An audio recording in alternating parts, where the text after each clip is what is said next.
అదే RTV app వార్తల్ని క్షణాల్లో చదివే అవకాశం ఉంటుంది. ఒక న్యూస్ పేపర్, ఒక టెలివిజన్ ఛానల్ మీ చేతుల్లో ఎప్పుడూ ఉంటాయి. Hello all, welcome to RTV. నేను మీ కౌసల్య. ఈ మధ్య జానీ మాస్టర్ ఇష్యూ అయితే బాగా వైరల్ అవుతుందని చెప్పుకోవచ్చు. అసలు ఏంటి ఇష్యూ, ఆ అమ్మాయి ఏంటో రేప్ కేసు పెట్టింది, అలాగే జానీ మాస్టర్ అండ్ వాళ్ళ వైఫ్ ఇద్దరు కలిసి ఆ అమ్మాయి మీద దాడి చేశారని కూడా ఆ బాధితురాలు మనకు చెప్తుంది. అలాగే చాలా ఇష్యూస్ ఉన్నాయి ఇందులో, చాలా ఎలిగేషన్స్ ఉన్నాయి. అవి ఎంతవరకు నిజం ఏంటి అనేది మనం తెలుసుకుందాం. ఈరోజు మన ఇంటర్వ్యూలో మనతో పాటు ఉన్నారు social activist and psychologist Raghavi గారు. తనతో మాట్లాడి వీటన్నిటి గురించి మాట్లాడదాం. నమస్తే అండి, ఎలా ఉన్నారు? సో మీకు కూడా తెలిసే ఉంటుంది జానీ మాస్టర్ ఇష్యూ గురించి. ఆయన ఒక డాన్స్ మాస్టర్, ఒక బాధితురాలు వచ్చి ఆయన మీద రేప్ కేసు పెట్టడం జరిగింది. ఆయన వేధిస్తున్నాడని చెప్పడం, అలాగే ఆయన ఈ విషయం బయటకు వస్తే చంపేస్తానని బెదిరించడం, అలాగే తన వైఫ్ తన ఇద్దరు కలిసి అమ్మాయి మీద దాడి చేశారని చెప్పి ఇట్లాంటి అలిగేషన్స్ అనేవి ఆ అమ్మాయి చెప్పుకొచ్చింది. సో దీని గురించి మీరేమంటారు? అసలు ఏది నిజమని మీరు అనుకుంటున్నారు? ఇక్కడండి మనము ఫస్ట్ నుంచి చూస్తే జానీ మాస్టర్ మీద అంతకుముందు చాలా కష్టపడి, ఎవరైనా ఒక కొరియోగ్రాఫర్ అంటే చాలా కష్టపడి వాళ్ళని ట్యూన్ చేసుకుని వాళ్ళ ఇండస్ట్రీలోకి వచ్చి సెటిల్ అయ్యి వాళ్ళు కొన్ని సాంగ్స్కి కొరియోగ్రాఫ్ చేయటమే ఒక పెద్ద జర్నీ. దాని తర్వాత వాటిలో కొన్ని హిట్ అయ్యి వాళ్ళు కొన్ని అవార్డ్స్ వచ్చి వాళ్ళు కొన్ని రికగ్నైజేషన్ రావటానికి వాళ్ళు చాలా చాలా కష్టపడుతూ ఉంటారు. సో అలా కష్టపడే ఒక స్టేజ్కి వచ్చి ఉండి ఇలాంటి సందర్భంలో ఆయనకి ఇలాంటిది రావటం నిజంగా ఒక బ్యాడ్ లక్ అని చెప్పుకోవాలి. సో దీన్ని పక్కకు పెడితే, బ్యాడ్ లక్ గుడ్ లక్ అని పక్కకు పెడితే ఆయన ఎంతవరకు చేశారన్నది మనకి క్వశ్చన్ మార్క్. బికాస్ మనం మొత్తం అనలైజ్ చేసి చూస్తే చాలా బ్లాక్ స్పాట్స్ ఉన్నాయి విచ్ కనెక్ట్ చేసుకోలేకపోతున్నాం. For me, at least for me, ఒక ఈమె వెళ్ళి తన అసోసియేట్ అని చెప్పారు, తన కింద వర్క్ చేస్తున్నారని చెప్పారు. సో ఆమె వచ్చింది, ఆయన ఆఫర్ ఇచ్చారు, ఈమె ఆయనతో వర్క్ చేయడానికి వచ్చింది. సో వర్క్ చేస్తున్నప్పుడు ఒక కెమిస్ట్రీ కోసం అని చెప్పి వాళ్ళ మధ్య ఒక అండర్స్టాండింగ్ అయితే ఉంటుంది. సో ఆబ్వియస్లీ డాన్స్ అవన్నీ ఏ ఆర్ట్ అయినా సరే ఒకటి పర్ఫార్మెన్స్ మంచిగా రావాలన్న ఏదన్నా ఒక కెమిస్ట్రీ అనేది ఉంటుంది. సో అది ఎలా లీడ్ అవుతుంది అనేది పర్సనల్ విషయం. ఇన్ కేస్ ఈమె చెప్పినట్టు కనుక ఆయన అంతకు ముందే ఈమెను బలాత్కారం చేసి ఉండి ఈమెకి ఇష్టం లేకుండా, అమ్మాయి ఆ రిపోర్ట్ లో కూడా చెప్పడం ఏంటంటే తనకి 16 years ఏజ్ ఉన్నప్పుడు తను డి షోలో అనేది తను పాల్గొనడం జరిగింది. అలాగే ఆ అమ్మాయి మాస్టర్ టీంలో ఎవరైతే ఉన్నారో వాళ్ళ టీంలో వాళ్ళు అమ్మాయికి కాల్ చేసి ఇలా అసిస్టెంట్ గా వర్క్ చేయాలి అని చెప్తే ఆ అమ్మాయి అలా రావడం అయితే జరిగిందని చెప్పి అమ్మాయి పేర్కొంది. అండ్ ఈ సందర్భంలో తను పనుందని చెప్పి ముంబైకి తీసుకెళ్లి అక్కడ హోటల్ రూమ్ లో తన మీద ఫస్ట్ టైం అత్యాచారం చేశాడని చెప్పి కూడా ఆరోపణలు చేసింది. సో దీని గురించి మీరేమంటారు? అదే అండి, సో రేప్ జరిగింది అని అమ్మాయి క్లియర్ గా చెప్తుంది. సో నాకు అదే అర్థం కావట్లేదు. 16 years అంటే దీన్ని నేను ఎలా చెప్దాం అనుకుంటున్నానంటే, ఇన్ కేస్ మీరు చెప్పిందంతా యాక్చువల్గా జరుగుంటే ఈమె 16 years అప్పుడు కనుక జరుగుంటే తర్వాత ఎంత కంటిన్యూ అయింది ఆయనతో అన్నది ఒక క్వశ్చన్ మార్క్ నాకు. సో అది ఎందుకు కంటిన్యూ అయింది అన్నది ఇంకో క్వశ్చన్ మార్క్. సరే ఇప్పుడు ఎందుకు మాట్లాడుతుంది, ఈ టైం పీరియడ్ ఏంటి అంటే ఫస్ట్ టైం తనకి జరిగినప్పటికీ ఇప్పటికీ తను ఎందుకు అంత బేర్ చేసింది? ఒక 16 years ఆమెకి ఏమీ తెలియని అంటే అంతగా దీని గురించి తెలియనప్పుడు నమ్మి ఆయనతో ముంబై దాకా ట్రావెల్ చేసి ఒక హోటల్ రూమ్లో తన ఏదో వర్క్ మీద వెళ్ళినప్పుడు ఇలా జరుగుతుంది అంటే 16 years ఒక అమ్మాయికి అదొక లైక్ బ్యాడ్ ఎక్స్పీరియన్స్, చాలా బ్యాడ్ ఎక్స్పీరియన్స్. అంటే ఆ అమ్మాయి 16 years ఉన్నప్పుడు కాదు, తను 16 years ఉన్నప్పుడు డీ షోలో పాల్గొంది. ఆ తర్వాత 2 years తను డీ షోలో కంటెస్టెంట్ గా చేసింది. దాని తర్వాత మాస్టర్ ఎవరైతే ఉన్నారో వాళ్ళు తనని అసిస్టెంట్ గా తీసుకోవడం జరిగింది. ఆ తర్వాత వాళ్ళు పనిచేస్తున్న క్రమంలో ఇలా జరిగిందని అమ్మాయి పేర్కొంది. సో ఫస్ట్లీనే తనకి జరిగింది, లైక్ రేప్ జరిగింది. రేప్ జరిగినప్పుడు తర్వాత ఎందుకు కంటిన్యూ చేసింది, అప్పుడు ఎందుకు ఓపెన్ అప్ అవ్వాలి? అంటే తన పేరెంట్స్కి కానీ తన ఫ్రెండ్స్కి కానీ ఎవరితో మాట్లాడలేదా? అంటే మీరు అన్నట్టు మేబీ ఆయన బెదిరించారు సంథింగ్ అనుకోవచ్చు, చంపేస్తానని. ఇప్పుడు ఎందుకు మాట్లాడుతుంది, ఏమి తను లీడ్ చేశాయి? సో అలాంటి విషయాలు మనకు ఇంకా బయటికి రాలేదు. ఏం లీడ్ చేసి ఏ ధైర్యం ఇప్పుడు వచ్చింది, అప్పటి వరకు ఎందుకు అనుభవించింది నరకం, ఏదైనా నరకం, ఆ నరకాన్ని ఎలా అనుభవించింది? తన కెరియర్ కోసం తల వంచిందా? అలా వంచితే ఇప్పుడు ఏమి ఆలోచిస్తుంది, తను ఏం కోరుకుంటుంది? లేకపోతే ఇంకెవరైనా సపోర్ట్ చేసే వాళ్ళు ఎవరైనా ఉన్నారా? అలా ఉంటే వాళ్ళు ఎందుకు మాట్లాడలేదు? ఒక అమ్మాయికి అండగా నిలబడుతున్నారంటే వాళ్ళు వచ్చి మాట్లాడచ్చు. వాళ్ళు ఎందుకు మాట్లాడట్లే, ఈ అమ్మాయి ఒక్కటే ఎందుకు ఫ్రేమ్ అవుతుంది. సో ఇవన్నీ కొన్ని క్వశ్చన్ మార్క్స్ ఉన్నాయి ఇఫ్ ఎట్ ఆల్ ఇదంతా నిజమైతే. ఓకే. సో నేను బీయింగ్ ఏ విమెన్ ఎలా అనుకుంటానంటే ఇలా ఏ అమ్మాయి బాధపడకూడదు అని అనుకుంటాను. సో లేదు, ఆయన నిజంగా ఎన్ని చేసి ఉంటే నిన్ను ఖండిస్తానండి. ఎందుకంటే ఆయన చాలా చూసొచ్చారు ఇక్కడికి. చూసొచ్చాక ఒక ఆమె నమ్మి ఆయనతో ఉండి ఏదో నేర్చుకోవాలనో కెరీర్లో గ్రో అవ్వాలనో ఒక ఆశతో వచ్చినప్పుడు ఇలా చేయటం చాలా తప్పు. ఇక్కడ ఇంకా ఆశ్చర్యపరిచే విషయం ఏంటంటే వాళ్ళ వైఫ్ కూడా సపోర్ట్ చేయటం. అవును. జనరల్గా ఎవరైనా ఏం చేస్తారు, నువ్వు ఎందుకు అలా చేస్తున్నావు అని చెప్పి క్వశ్చన్ చేసి వీళ్ళతో ఫైట్ చేస్తారు. అవును. వాళ్ళ వైఫ్ వచ్చి కేసు పెడతారు బయటకు. ఇక్కడ వింత ఏంటంటే తను ఇలాగా అత్యాచారం చేస్తూనే ఉన్నాడన్న అమ్మాయి ఆరోపణలు చేసింది. అతనైతే పెళ్లి చేసుకోవాలన్ను అని చెప్పి మతం మార్చుకోవాలని ఇలా హింసించారు, మెంటల్ టార్చర్ కూడా చేసేవాళ్ళు అని చెప్పి చెప్పింది. అండ్ ఇంకొక విషయం ఏంటంటే వాళ్ళ వైఫ్ కూడా మతం మార్చుకోవాలని చెప్పి దాడులు కూడా చేసిందని చెప్పి అమ్మాయి ఆరోపించింది. ఇదే అండి, ఇప్పుడు ఇదే నాకు షాకింగ్ అనిపిస్తుంది. జనరల్గా హస్బెండ్ ఒక స్టేజ్లో ఉన్నప్పుడు వైఫ్కి ఒక ఇన్సెక్యూరిటీ వస్తుంది. ఓ మై గాడ్, ఎవరైనా అమ్మాయి లైఫ్లోకి రావచ్చేమో, ముఖ్యంగా ఇలాంటి ఫీల్డ్స్లో ఎటైనా వెళ్తారేమో, సో నాకో లేకపోతే నా పిల్లలకో ఒక సెక్యూరిటీ పోతుందేమో, వాట్ ఈజ్ మై లైఫ్ అనే ఒక ఇన్సెక్యూరిటీలో వస్తారు. సో అలాంటిది వదిలేసి ఈమె సపోర్ట్ చేసిందంటే నాకు ఒక్క పెద్ద క్వశ్చన్ మార్క్లో ఉంది. ఎందుకు, వై, నీ వెనకాల రీజన్ ఏంటి? అంటే మీ హస్బెండ్ మీద అంత ప్రేమ ఉందా?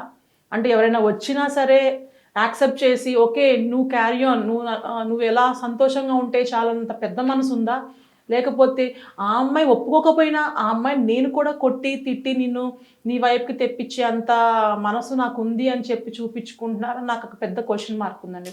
ఆవిడ మెంటల్ స్టేటస్ ఏంటి నాకు లిటరలీ అర్థం కావట్లేదు. ఆవిడ ఏమి ఎక్స్పెక్ట్ చేస్తుంది తన లైఫ్లో అర్థం కావట్లేదు. సో ఇది కూడా నిజమైతే సో ఐ రియల్లీ ఫీల్ అండి ఇది ఒక పెద్ద పరిణామం అనుకోవాలి. ఏంటి, సో ఇంకా ఇది కన్ఫర్మ్ అవ్వలేదని మీరు అనుకుంటున్నారు అంటే జానీ మాస్టర్ ఇంకా ఇఫ్ కండిషన్ మీరు పెడుతున్నారు కాబట్టి సో ఇది అయ్యి ఉండొచ్చు, అవ్వకపోయిండొచ్చు ఈ ఇష్యూ. సో నాకేం డౌట్ అంటే ఇందులో ఇప్పుడు ఒకవేళ జానీ మాస్టర్ ఇలాంటి తప్పు చేయకుండా ఉండుంటే గనక అతను ఎందుకు పరారీలో ఉన్నట్టు? నేనేమనుకుంటున్నానంటే మీరు ఆ యాంగిల్లో ఆలోచించాలనుకుంటే ఇన్ కేస్ జరగకపోయినా ఈయన పరారీలో ఎందుకున్నారు అన్న దానికి ఆయన మైండ్ సెట్ ఏమై ఉండొచ్చు అని నేను అనుకుంటున్నానంటే ఆయనకి సడన్గా ఇన్ కేస్ ఆయన అన్నట్టు అందరూ ఏదైనా ప్లాన్ చేసి ఉండుంటే సడన్గా ఆయన మీద వన్ ఫైన్ డే చక్కగా ఆయన కొరియోగ్రఫీస్ చక్కగా ఆయన జడ్జిగా వెళ్తున్న రోజుల్లో సడన్గా వన్ ఫైన్ డే వచ్చేసి పొద్దున్నే ఒక కేసు ఆయన ఎత్తుమి పడ్డప్పుడు ఆయనకి ప్రూఫ్ చూపించుకోవాలన్నా, ఆయన ఏమైనా మాట్లాడాలన్నా, లేకపోతే ఆయన డిఫెండ్ చేసుకోవాలన్నా ఇంకొక ఏ ఆప్షన్ లేదు. He is not ready for anything. So ఆ కంగారులో ఆయన అలా చేసి ఉండొచ్చు ఇన్ కేస్ ఇది నిజం కాకపోతే.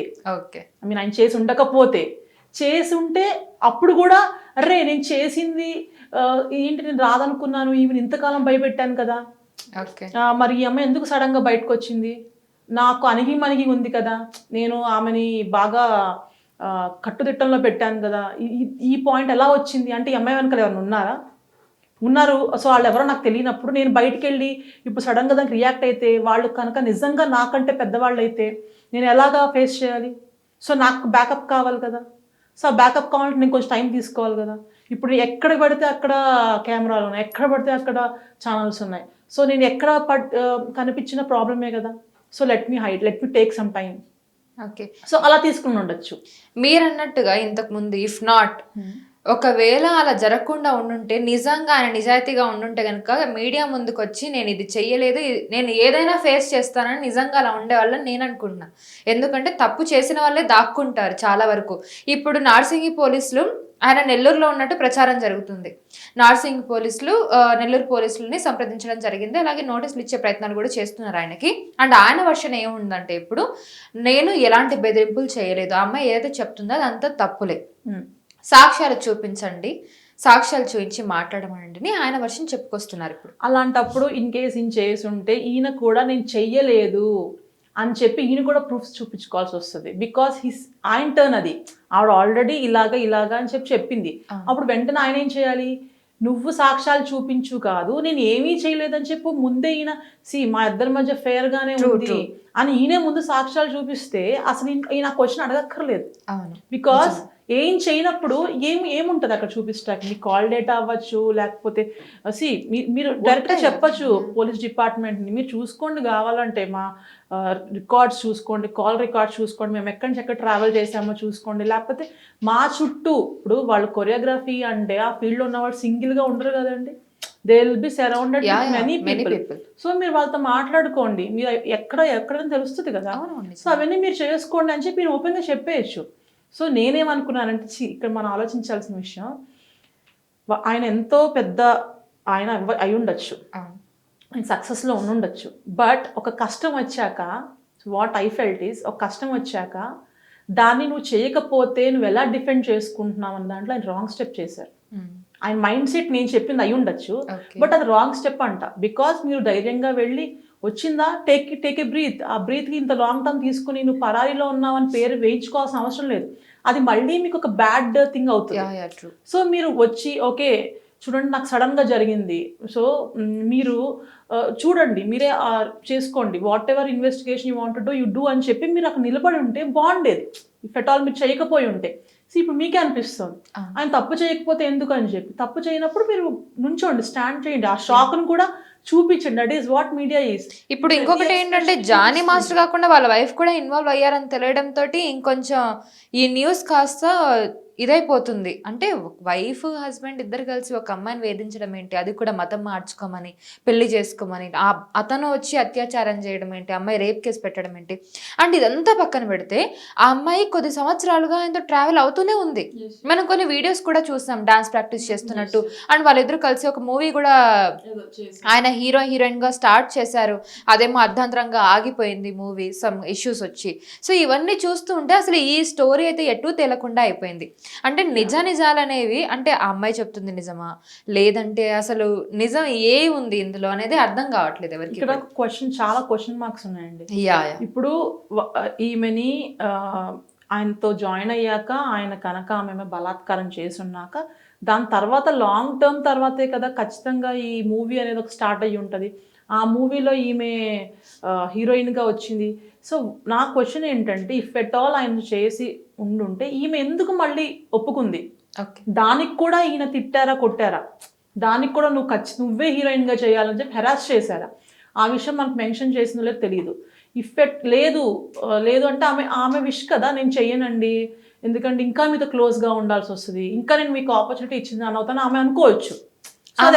ఎందుకు ఇంత డ్రాగ్ చేసిందని మీకు అనిపిస్తుంది? అంటే ఇది పెద్ద లాంగ్ పీరియడే, అమ్మాయి ఇది డ్రాగ్ చేసిందని చెప్పుకోవచ్చు. ఎందుకంటే నిజంగా ఫస్ట్ టైం అత్యాచారం చేసినప్పుడు ఆ అమ్మాయికి 100% రైట్ ఉంది. ఆ అమ్మాయి అప్పుడు వచ్చి పోలీస్ కంప్లైంట్ ఇవ్వడానికి అండ్ సపోర్ట్ కూడా చేస్తారు ఒక అమ్మాయి ఇలా బాధితురాలు ఉంది అంటే.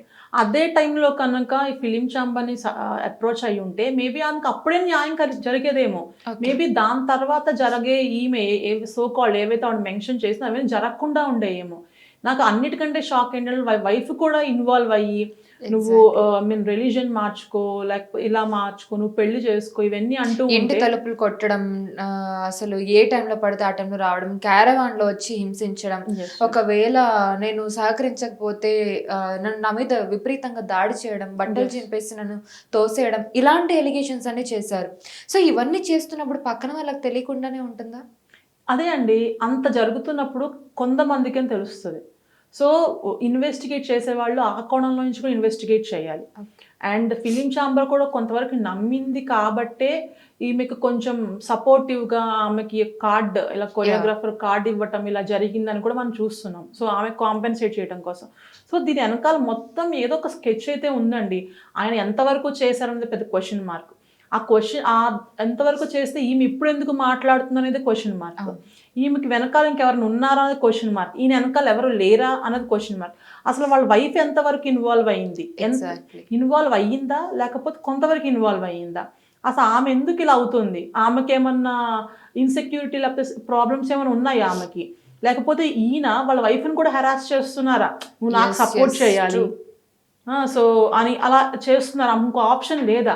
సో ఇవన్నీ క్వశ్చన్ మార్క్స్ అండి. సో ఇన్ కేస్ ఆయన కనుక ఇలా చేస్తుంటే he has to be banned, has to be banned. ఎందుకంటే వాళ్ళు జడ్జ్గా కూర్చున్నప్పుడు ఎవరైనా కొన్ని ఎమోషనల్గా ఒక స్కిట్ లాగా వాళ్ళని రోల్ మోడల్ లాగా తీసుకుంటారు జనాలు బేసిక్ గా. ఏడుస్తారు.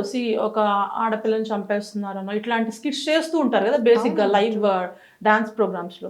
అప్పుడు వీళ్ళు ఏడుస్తారు, అబ్బా వాట్ ఏ కాన్సెప్ట్, ఇలాంటి కాన్సెప్ట్స్ కదా రావాలని ఏడుస్తారు.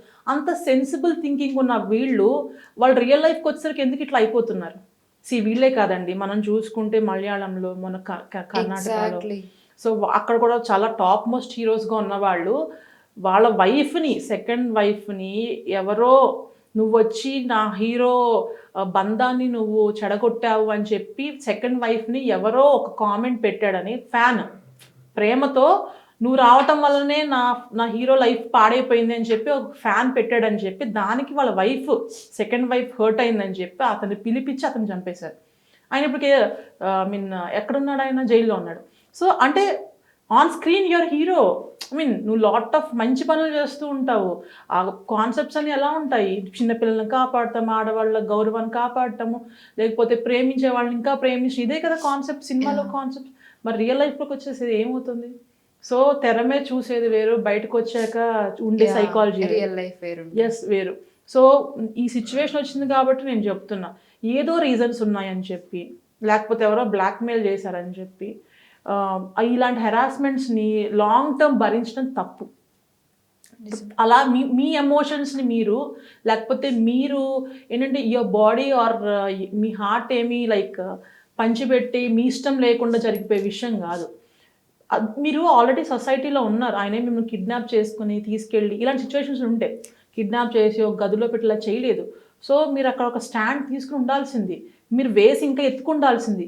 నన్ను హెరాస్ చేస్తున్నారు అనే ఆలోచనతో ఆగిపోకుండా ఇంకేమైనా నాకు ఆపర్చునిటీస్ ఉన్నాయి దీని నుంచి బయటికి రావటానికి అని చెప్పి మీరు ఆలోచించి ఉండాల్సింది. మేబీ మీకు one or the other way దొరికేదేమో.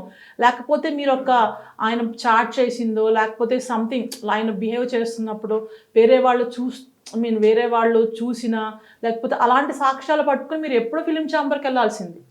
So అప్పుడే మీకు కట్ అయిపోయింది. దాని తర్వాత లాంగ్ టర్మ్ వాళ్ళ వైఫ్తోనో, లేకపోతే మీరు ఇన్నిసార్లు అఘాయిత్యం చేయించుకుంటాకి, ladies body women body is not for sale or for free. So ఆ రెస్పాన్సిబిలిటీ మనం తీసుకుని ఇంకొంచెం ధైర్యంగా కనుక ముందుకు వెళ్తే బాగుంటుంది. Okay, thank you so much అండి. సో చూసారు కదా, ఇంకా ఈ ఇష్యూస్లో తేలని క్వశ్చన్స్ చాలా ఉన్నాయి. ఆ అమ్మాయి ఇంతవరకు డ్రాగ్ చేసి ఇప్పుడు కంప్లైంట్ ఇవ్వడం ఏంటి, అసలు నిజంగానే వాళ్ళ వైఫ్ ఇన్వాల్వ్ అయ్యిందా లేదా, అసలు జానీ మాస్టర్ ఎంతవరకు తప్పు చేశారు ఏంటి, ఇవన్నీ విషయాలు కూడా ఇంకా తెలియాల్సి ఉంది. సో ప్లీజ్ లేటెస్ట్ అప్డేట్స్ కోసం చూస్తూనే ఉండండి RTV. Thank you so much.